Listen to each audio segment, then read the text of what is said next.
Welcome back to Stu Man Rides. We're out here at Chuckwalla Valley Raceway and we're going to do another instructional video.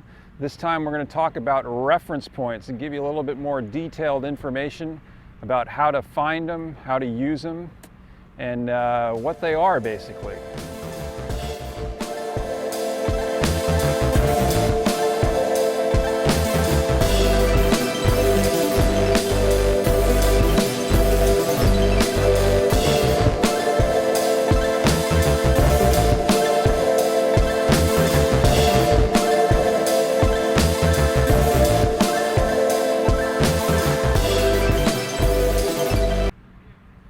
Okay, so let's talk about reference points.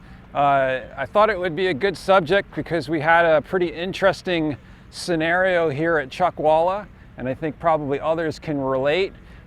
We have a racetrack that's been around for a while and it had tons of reference points. I've used them in several of my videos, cracks and sealer strips, oil stains, skid marks, all sorts of stuff all over the surface of the racetrack that we were using as reference points. And then they came along and repaved the whole racetrack, so all of our reference points were gone.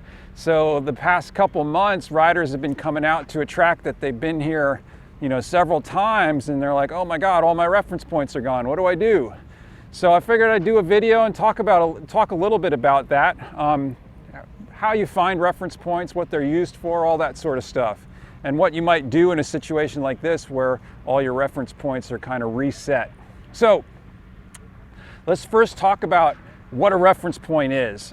It's real simple, right? A reference point is something visual that you use to either tell yourself where you are or that you need to perform some action, like maybe brake or turn or something like that, right? So it's just something to give you a location on the racetrack or tell you where you want to be located on the racetrack. So how do you go about finding them, or how you go about finding reference points is, number one, you got to figure out where you want to put the bike on the racetrack, where you want to be in the corner, like where do you want to turn in, where do you want to apex, where do you want to end up, all that sort of stuff. You got to figure that out first. You got to come up with your plan of attack for the corner and how you want to approach that corner. And then once you've figured out, okay, this is where I want to be, this is my line, this is where I want to place the bike, then you try and find visual indicators along that path to help remind you lap after lap and develop some consistency. So it's best to use something on the surface of the racetrack, right? If you can find something right on the track that you can use to tell you, okay, this is where I want to be, it's always better, right? Because you want to be looking on the track. You don't want to be looking off the track. You want the bike to stay on the track, right? So it's usually better if you're looking at the racetrack. But oftentimes that might not be possible. There might not be anything on the track that you can use. So in that case, you might want to look for something next to the racetrack, and preferably directly, like right next to the racetrack. And if there's nothing there, then maybe something off in the distance might work for you. But it's kind of in that priority order, right? If you can find something on the surface of the track, it's best. If you can find something right next to the racetrack, then that's okay.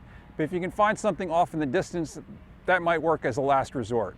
So here at Chuckwalla, we're heading down into turn one, and you can see behind me that we have braking markers, right? We got a 3-board, a 2-board, a 1-board as we head down into turn one here. And there's really not much else on the surface of the track that we can use, right? So we have the edge of the track, that's one reference point. We have these dots here, which are actually the grid markers. They're pretty hard to see at speed, and they're not really of much use to me when I'm coming down the front straight. But the 3-board here is pretty easy to pick out, and it's actually exactly where I want to turn the bike in, right? I want to initiate my turn in right at that 3 marker, and then kind of bend the bike in and try and straighten out this next set of corners. So even though there's nothing directly on the surface of the racetrack, I do have the 3-board right next to the racetrack that I can use. So that's going to help set me up and line me up into turn 1 and 2 and help me straighten out that portion of the track and get me on a consistent line each time.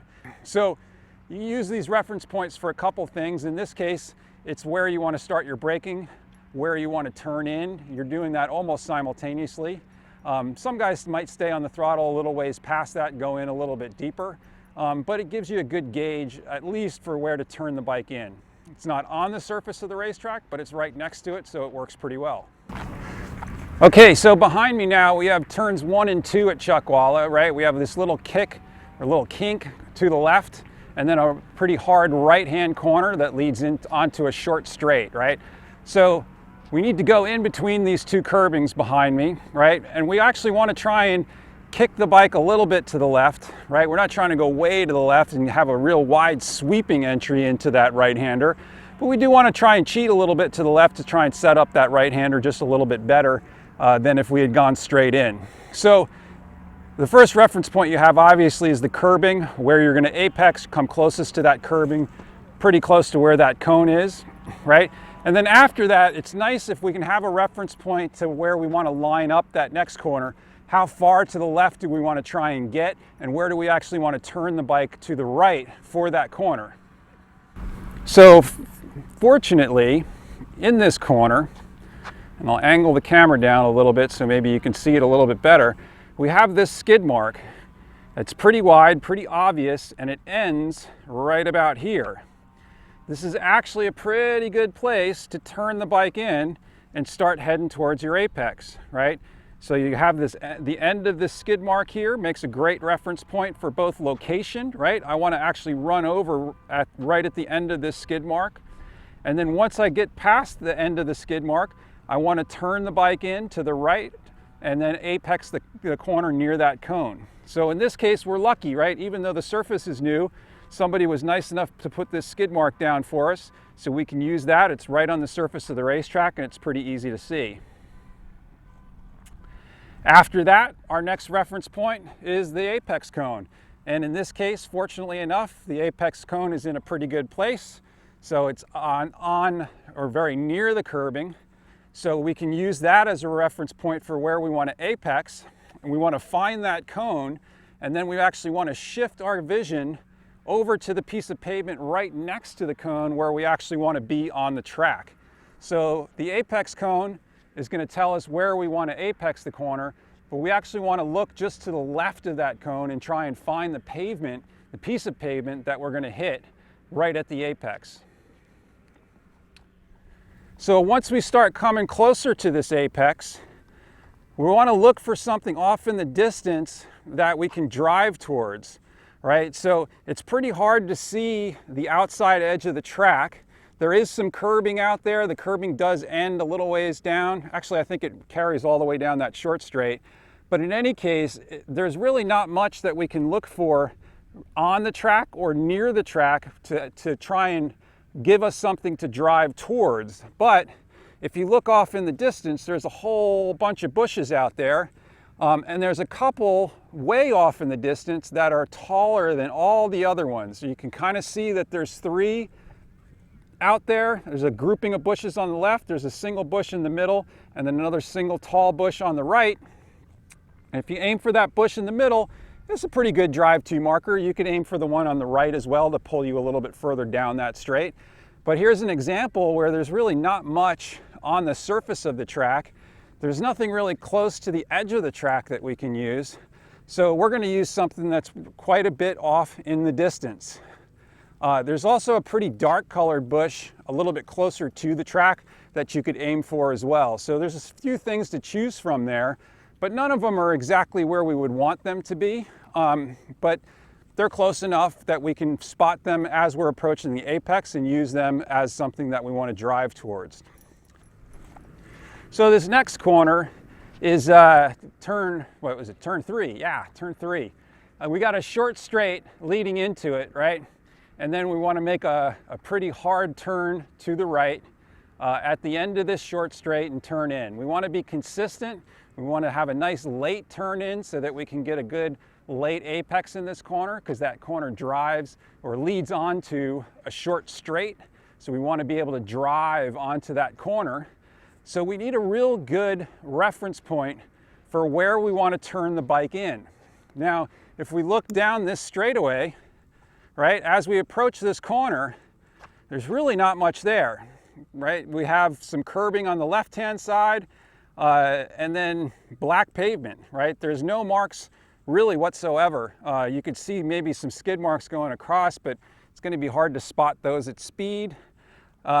We have the curbing on the left, and we have where the curbing ends, but there's really nothing where we actually want to turn the bike, right? So in this case, what we can do is we can choose a reference point that's near where we want to turn in, but understand that we're going to want to turn in some distance away from that reference point. So in this case, that curbing behind me where it ends, it's painted white, as you can see.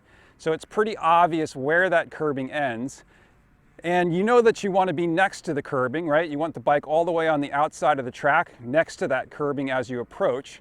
So the question is, where do I want to turn in? Well, my answer is about 40, 50 feet before the end of the curbing. So that's my gauge of 40, 50 feet. So whatever that distance means to you, what you have to do is figure out visually when you're searching for your line, okay, this is where I want to turn in, and then gauge what does that mean to you. It's about this far before the end of the curbing. So for me, I say about 40, 50 feet before the end of the curbing is where I want to turn in. And so I'm using the end of the curbing as my reference point, but it's not exactly where I want to turn or where I want to be. I'm using a point 50 feet before that. So a lot of times, if there's not a reference point exactly where you need it, you can say, I want to be 10 feet to the left of the curbing, or I want to turn in 30 feet before the end of the curbing, or right where the curbing, maybe 10 feet past where the curbing starts is where I want to end up, you know, something like that. So you don't always have to have something exactly where you need it. Sometimes you can have something that's just close by, and that'll allow you to say, okay, I want to turn a couple feet to the left or to the right or before or after that reference point. So kind of as a rule of thumb, what you can say is, again, if there's something on the surface of the racetrack, that's the best thing that you can use. If there's nothing on the surface of the racetrack, look for something right next to the track. Whether it's curbing like we have here, oftentimes there'll be bushes or shrubs or just tall grass, clumps of something that you can use right next to the racetrack. And if there's nothing like that either on the track or next to the track, then maybe you have to use something a little bit further off into the distance. So I have some on-track video of a lap around Chuckwalla since they've repaved it. I just took it the other day going in this direction. And we'll take a look at that, and I can describe to you some of the reference points that I'm using, even though there really aren't many reference points on the surface of the track anymore. So let's do a lap here at Chuckwalla, and we'll talk about some of the reference points that you can use coming down the straight and into turn one. We talked about that skid mark, so we'll slow the video down so you can get a good look at that. You can see I'm just a little bit to the right of that skid mark, but you can see right there where it ends is where I'm going to turn in and start heading towards my apex.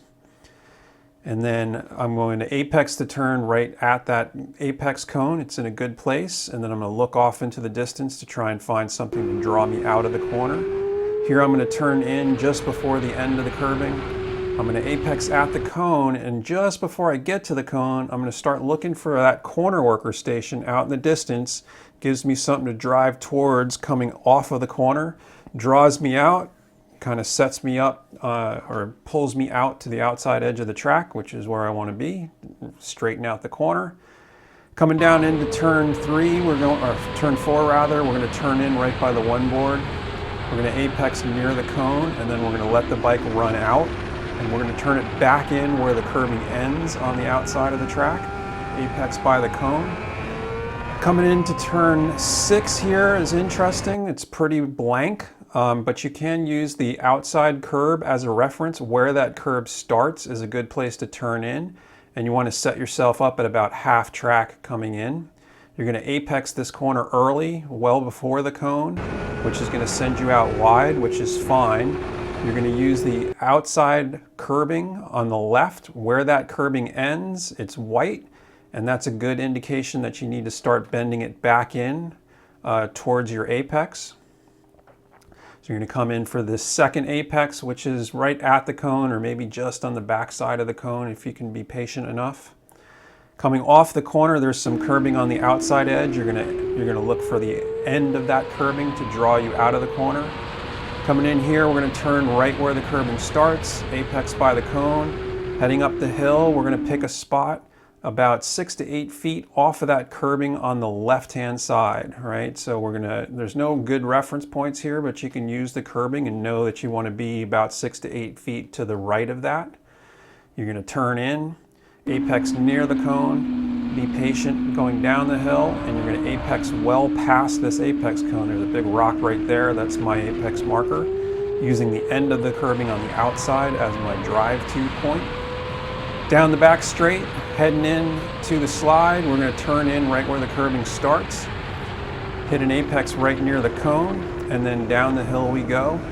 Into the bowl, you're gonna look for an apex early, and then about halfway through, there's a cone on the outside edge of the track. You use that to signal you to start turning back in again for your second apex.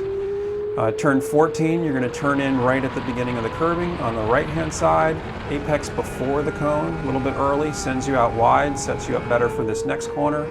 Turning in just before the end of the curbing there, apexing at the cone, and then running the bike out. And then in patience, an early apex, run it wide until you start to see the pit or the track exit, and then apexing just after that last cone, and then on to the front straight. Hopefully that lap helped you out and helped you find some different reference points, or at least give you some techniques that you can use to find reference points on your own track. If your own track is nice and freshly paved like Chuckwalla here and you're having trouble finding reference points, maybe some of these pointers will help you out. So if you like this video, please subscribe to my channel. If you have any questions or suggestions for new videos, please put them in the comments and I'll do my best to answer any questions or even produce videos at your suggestion. And yeah, thanks a lot for watching Stu Man Rides. I really appreciate it. Like I said, give the video a like, subscribe to the channel if you want to see more videos. I'm going to try and produce more videos in the very near future here. There's been some stuff obviously going on in the world that's made that a little bit more difficult lately. And I'm just kind of recovering from an injury as well. Don't go mountain biking, it's very dangerous. But anyway, yeah, thanks a lot for watching Stu Man Rides.